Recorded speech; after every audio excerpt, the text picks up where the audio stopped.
How I Got Here, the inside stories of startups and innovation in travel and transportation, with your hosts, PhocusWire's Kevin May and Mozio's David Litwak.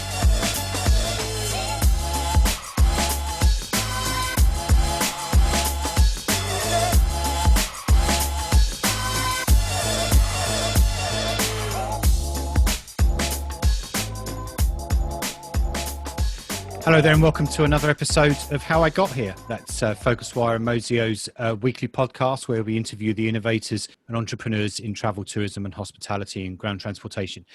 This week, we're delighted to be joined by Steve Domin. He's the CEO and co-founder at Duffel, which is the UK-based travel technology platform launched in 2017. The company's done pretty well so far in just that short amount of time. It's raised over $55 million in investment capital and is backed by the likes of Benchmark, Blossom, Index Ventures, kmay Ventures, and Y Combinator. Steve, originally from France, was previously working for Go Cardless and Capsule. A very warm welcome, Steve. Thanks for joining us on How I Got Here. Thank you for having us. Okay, right. So regular listeners will know, and I'm sure you do, that our very first question is always the same one, and that is, tell us, Steve, how did you get here? Yeah, so as you said, I wasn't originally working in the travel industry. I was working in payments before that. Spent 4 years at Go Cardless, and while at Go Cardless, I had this side project with a couple of friends called Next Weekend. It was a website that generates weekend getaway package. And Go Cardless is an API company, a payments API company, and I was very familiar with the likes of Stripe and Twilio and Plaid in payments and telecom and financial services. So these API providers that give you everything out of the box and that are very easy to integrate as a developer. And so we were looking at that project Next Weekend and very naively thinking, well, I mean, travel must not be that complicated. Surely we can somewhere and get all of the content that we need, all of the flights and the hotels and the car rentals and everything. And I mean, you were smiling, so you know that our reality was very different. We searched for a while and ended up randomly on the websites of Amadeus and Sabre, companies we had never heard of and that really didn't seem like your typical developer platform. Lots of like marketing language and no sign up button. And fast forward a little bit, we ended up using the QPX Express API. So after Google bought ITA, they left a kind of slimmed down version of the QPX shopping engine available. And we used that to build the first version of the platform. It wasn't really used by anyone because it didn't work really well. We couldn't book anything. We could just show the flights. So it wasn't great from a user experience standpoint. And as we've pretty much all side project or most developer side project go, we just kind of parked it. We're like happy we had built something, put it online. Wasn't good, but we were kind of left it there. And then a couple of years after, I left Go Cardless, and I alongside my co-founder Tom, we were looking at that project again and thinking like, hey, can we reboot this and build a better version? And we were thinking that by now someone must have built a really easy way to access travel content. We were looking for the Stripe of travel or the Twilio of travel. And that still wasn't the case. So we just really like started digging into the industry and understand the way the data was flowing, the way the money was flowing, and Duffel was born. That's pretty much it. Okay. Lots of things for us to dig into on this. Whenever we've interviewed people on How I Got Here, and it's their, they came from an industry that was nothing to do with travel, and they thought, okay, well, let's start digging around. And you had some experience, as you said, with working with QPX. But were you ever put off by the complexity of it? Just kind of, why on earth should we even go down this route because it's so crazy? Yeah, there's obviously moments where you ask yourself, why am I doing this? Why it's so complex and I don't know any of it. But it's also what makes it like very, very interesting and compelling, because we were thinking, if it's so complex for us that have like free times and are just digging and talking to people, and we talk to a lot of people from the industry, then how many other developers, founders, entrepreneurs have just kind of let go of ideas just because they couldn't get it off the ground. And I think as much as it scared us, it also kind of fueled us and made us really want to build that product. And did you look at any of your kind of peers or people that had come before you that had tried to solve the similar problems? I mean, one that always kind of comes to mind, which is a fairly famous story in the last 15 years, was a company called Everbread, which was, going to kind of do some similar types of things, and had a very enigmatic kind of founder behind it, and a equally genius-like developer who was going to solve all this. And they had some terrible problems, and not least ending up in the courts. I mean, but did you look at their experience of what they tried to do, for example, and say, okay, well, let's not do it the way they did it, and let's do it our own way? Yeah, I mean, definitely. I think one of the things you have to do as a founder that enters a new industry is really understand its story. So we spent a lot of time studying and talking to people that had been there. I mean, obviously, Everbread was a good example. We looked at previous attempts at kind of new distribution companies as well. G2 Switchworks come to mind. So we really like had I think a good picture of the landscape and what had been tried before.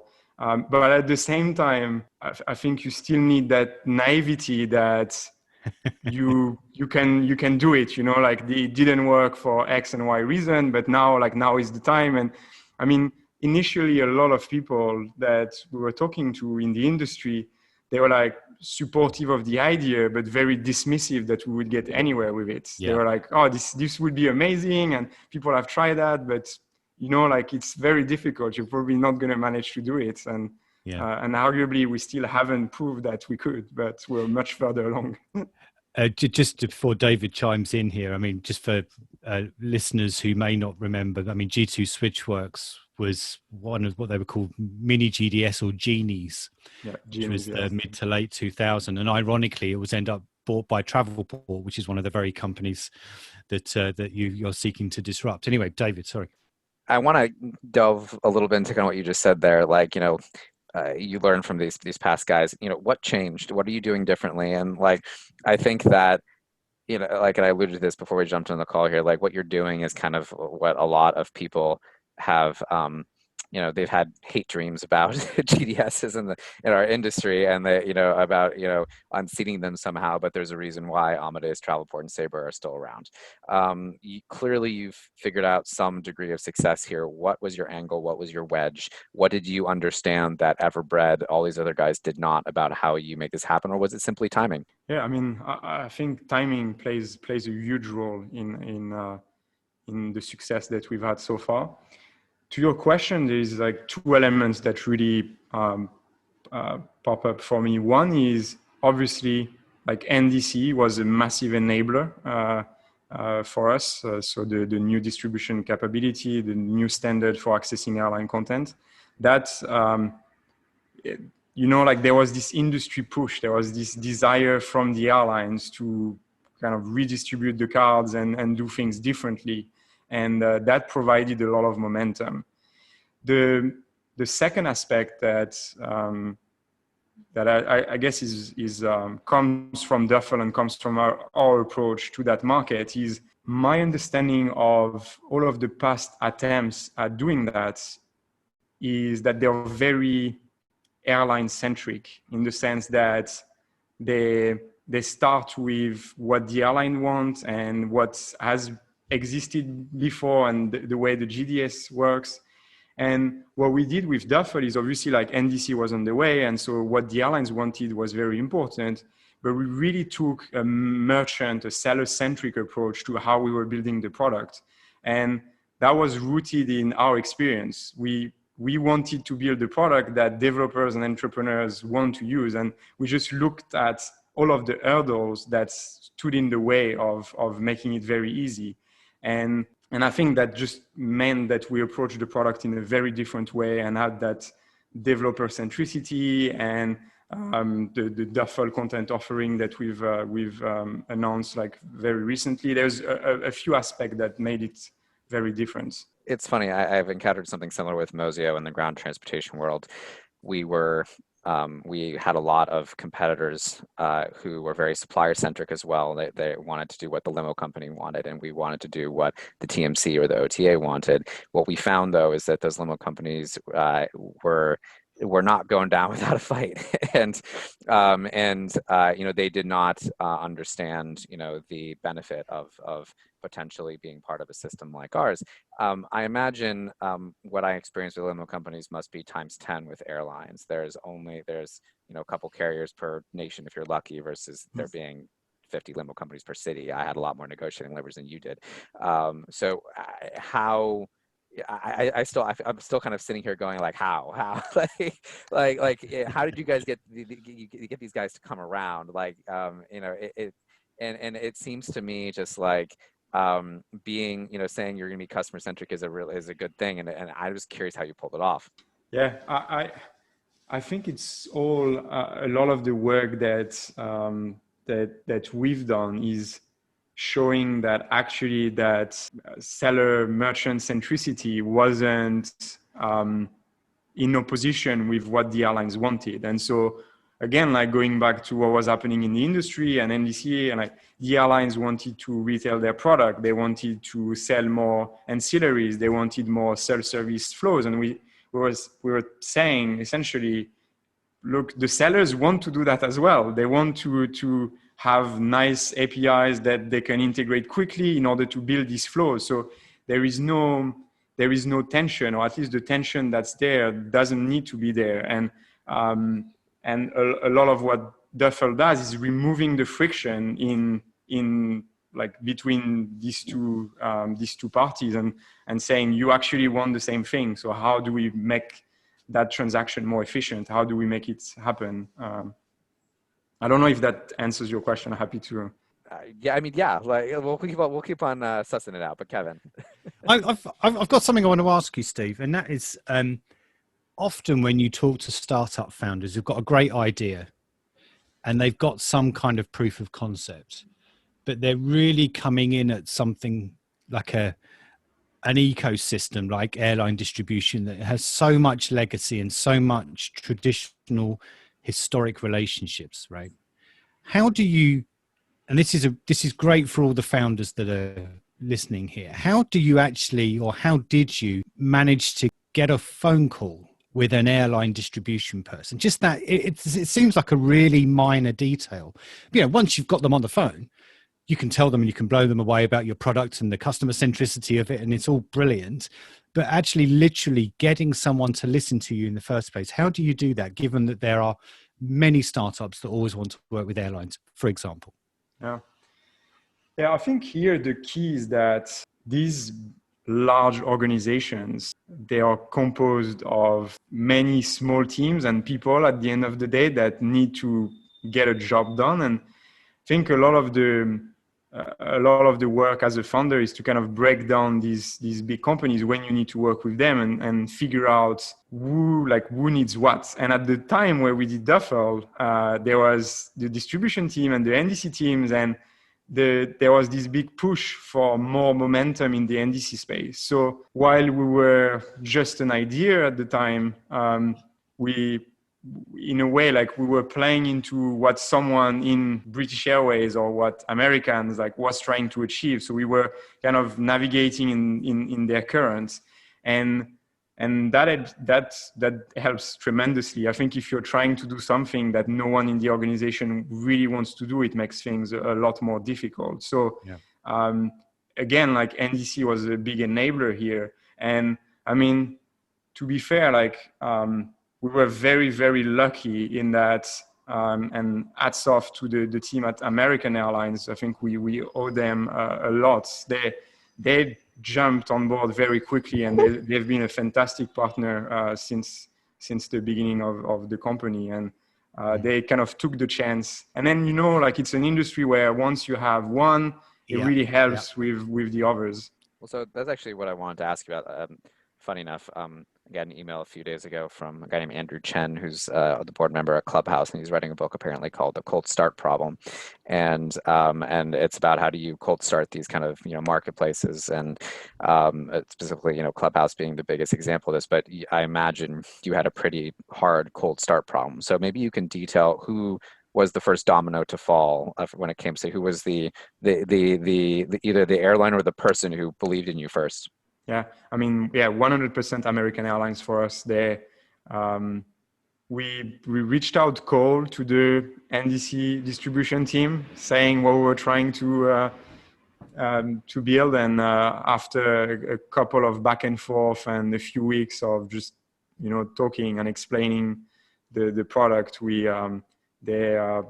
they opened sandbox access, and that enabled us to start like actually building a product, because until you have that, you're just an API that's like empty of anything.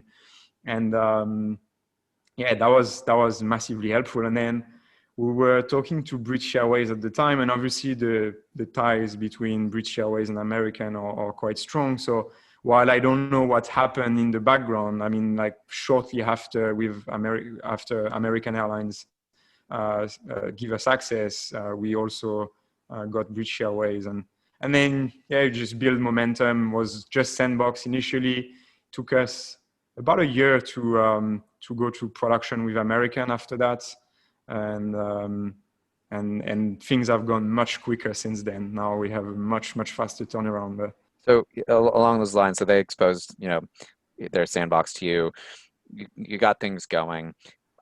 There's a famous fight that a bunch of GDSs had with Lufthansa a few years ago, but they didn't want to pay anymore, right? And Lufthansa withdrew. I imagine one of the hurdles here must have been like, how are you going to make money off of this? And I'm sure they asked you the same thing. One, were they willing to pay? If not, how are you making money? And how did you think about a business model and a system where where flights are often considered the loss leader in order to sell a hotel? Yeah, so we didn't revolutionize everything here. I think there was enough revolutionizing happening with the product. So we just came to the airline and said, we understand the new deal. We understand what you're trying to achieve. And we're going to push a model that will be aligned with that and charge the merchants that use the Duffel platform. And again, I think we had, while informed, we had a pretty naive view of the ecosystem and the specifically, I would say, like how airline specific of a problem it was. I think it's easy to draw general conclusions from a few of the initial conversations that we had, but it made sense as a model to start with. We just we needed like kind of one side to get going, and it worked, and that's what we've done so far.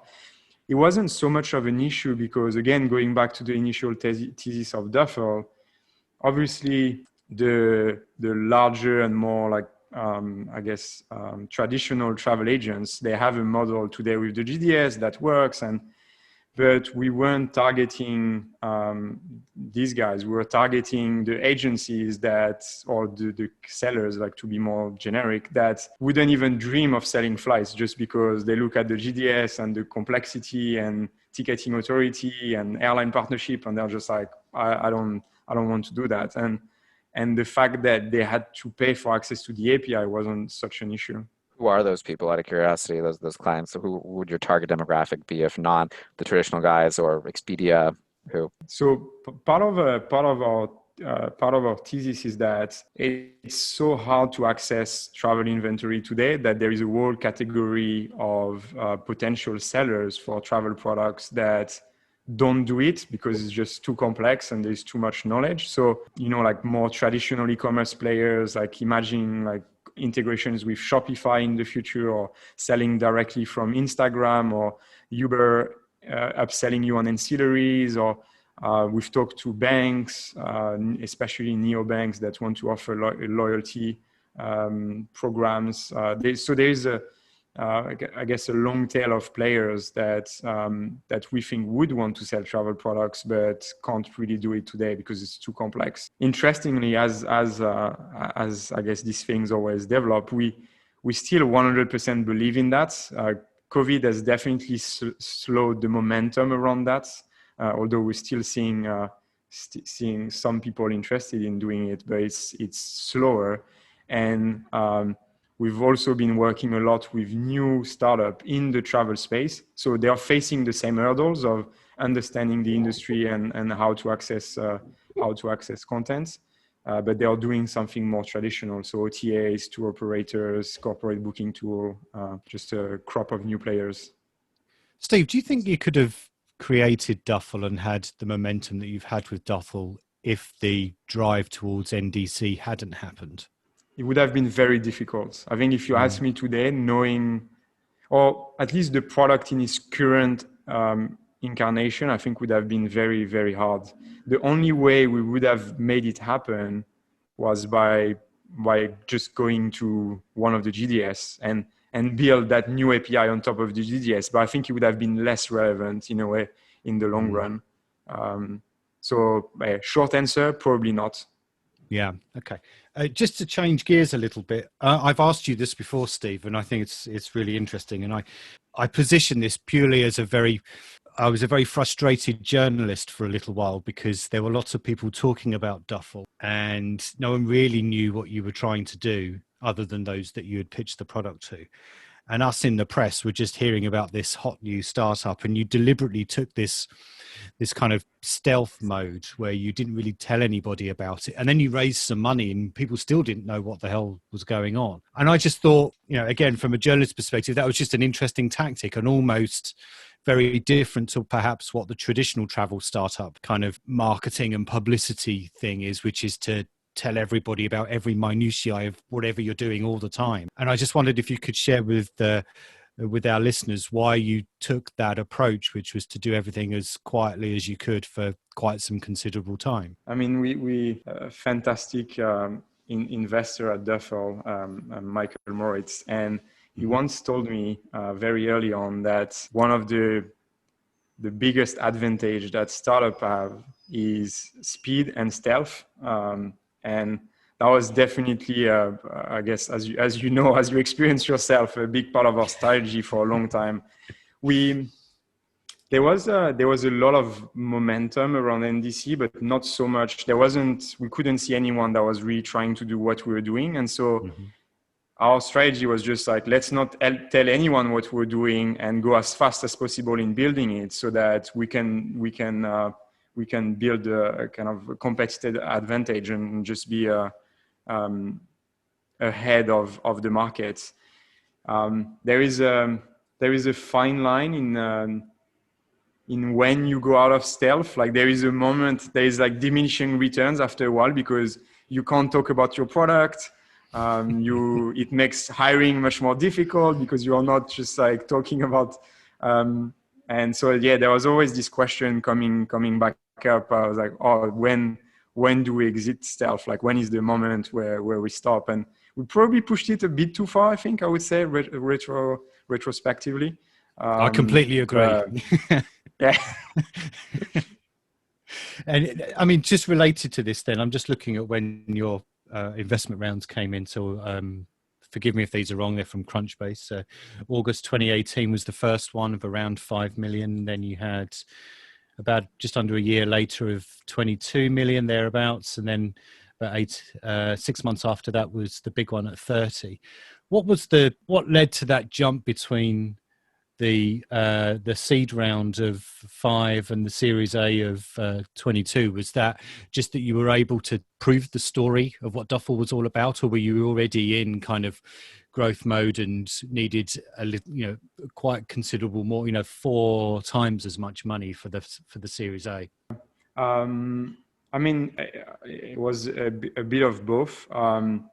We were obviously like attacking something that was gigantic, and that created a lot of investor interest, and we had the momentum with the airlines. Like we had more airlines, and the product was coming along really, really well. And we also, the more we were working with the airlines, the more we were realizing, wow, that's going to take a long time to build, and we'll need a lot of engineers because obviously the APIs all have their specificity, and that was a big driver in doing these rounds in 2019. We could see that this was going to be a long game, and that capital was going to be very important. And maybe you can't open the box to all your kind of state secrets, as it were, but I'm curious, given the complexity of what you're trying to solve and all those different things, and the developer time, I would imagine, is a big outlay.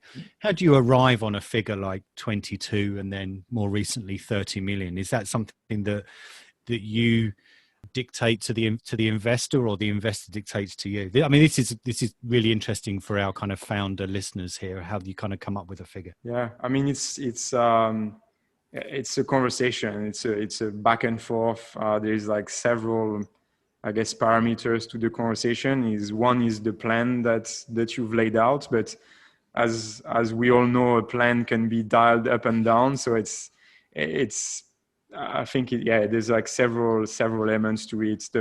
Obviously there's an element of dilution for the existing shareholders, valuation. I mean, there's like several knobs that go into the decision. So Steve, what's next? Is it just more airlines? Is it, like, I'm curious, and maybe this falls into the stealth category as we just discussed, but you compared yourself to Stripe, and I think that's a wonderful comparison.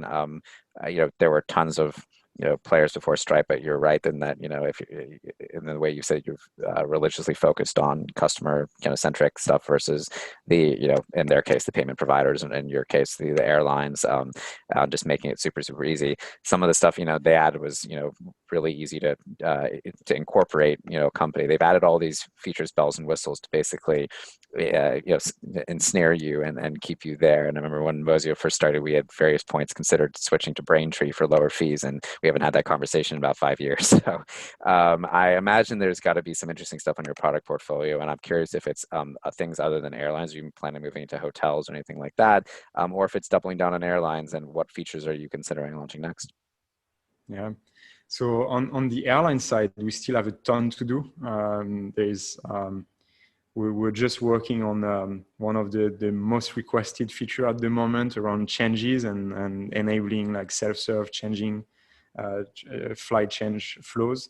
And then there's like an infinity of things that have been built over the years by the GDS and the different providers. So we definitely have a long roadmap on the flight side. One of the, I guess, product aspects that we're the most excited about is how can we build on top of the API to make it even easier for sellers to get started. So, widget or UI components that can just be dropped in, maybe a white label interface at some point. It's just like in that spirit of reducing the barriers, we're always looking for ways to make it faster and easier to use the powers of the API that we have. And then, hotels come back very often, as do trains and car rentals. The discussion around new verticals or like never close. They're always open. And while we want to stay very focused on what we're doing today, and we still think we have a significant amount of work on the flight side, we'll definitely have some announcements in that space over the years, I'm sure. I got a couple of last ones from me, really, Steve. I mean, can you give us two parts to this question? What have you learned most from when talking to airline people, first of all? And then what have you learned from what have you learned from how the GDSs operate? So to your first question, from talking to airlines, I guess one thing is that they have this these systems, whether it's the PSS and all these different components for revenue management and the DCS and whatnot and all the acronyms. And it was incredibly surprising to learn how siloed each of these systems were, and how for the airlines it's incredibly difficult to have I guess a strategy that's encompassing all of these components. They're like looking at distribution, and then all the attention is on the PSS and the APIs that sit on top of the PSS. And then when it comes to merchandising, it's like a completely different system that is not necessarily well integrated with. So it's definitely like something that comes back very often in our conversations with airlines. It's very, very difficult to drive changes across the board. It's just it requires a considerable amount of efforts and resources. And I guess it sort of answers your second question as well, which is while there's a lot of talk in the industry about how modular the different systems are, I think we're very far away from like true modularity, where anyone can build anything on top of any of these components and easily access the data and pipe it into another system. It's just not a reality today. Yeah. And I said it was my last question, but this is genuinely my last question. I mean, I'm always curious about the relationship between so-called gatekeepers and startups. So, you as a founder and the CEO of a startup that's trying to disrupt a gatekeeper or the gatekeepers, you must have had conversations. I mean, how do they, whether they're in a social setting or whether in a business setting, I mean, how do you kind of handle that as someone who's running a company that wants to disrupt the people that you're talking to? We are quite fortunate in that these organizations are very large. So you have love relationships with some parts and hate relationships with other parts. I think and maybe hate is too strong of a word, and so is love probably in that context. But there's there's parts. I mean, we connect into some of the NDC products of the GDS on the IT side, and because that's what some of the airlines we work with are using. So you need that fluidity here, but then at the same time, we definitely had commercial relationships in the past where it's a bit less fluid. Yeah. Okay. Thank you so much, Steve, for joining us on How I Got Here this week. That was really interesting. Thank you. No, thank you. It was a pleasure. Okay, and we'll be looking forward to tracking your progress over the years to come. So we wish you and the rest of the team all the best. For those of you that are tuning in for the very first time, you can subscribe to How I Got Here at all the usual places where you get your favorite podcasts: Apple, iTunes, Google Podcasts, Spotify, Amazon Alexa, all those kind of things. So yeah, go on there, give us a review, subscribe. That would be great. We'll be back next week with another episode of How I Got Here. That's PhocusWire and Mozio's weekly podcast where we talk to the innovators and entrepreneurs in travel, tourism, ground transportation, and hospitality. So thanks again on behalf of David and I. Thanks again to Steve. And as always, thanks to everybody for tuning in. And we'll see you next time. Thank you. Thanks for listening to How I Got Here podcast. We'll be back next week with more insight stories behind startups and innovation in travel and transportation. Check mozio.com/move for a complete write-up of the highlights of every podcast with translations into 5 languages. And get your daily dose of news on the digital travel economy by subscribing to the newsletter at PhocusWire.com. See you next week.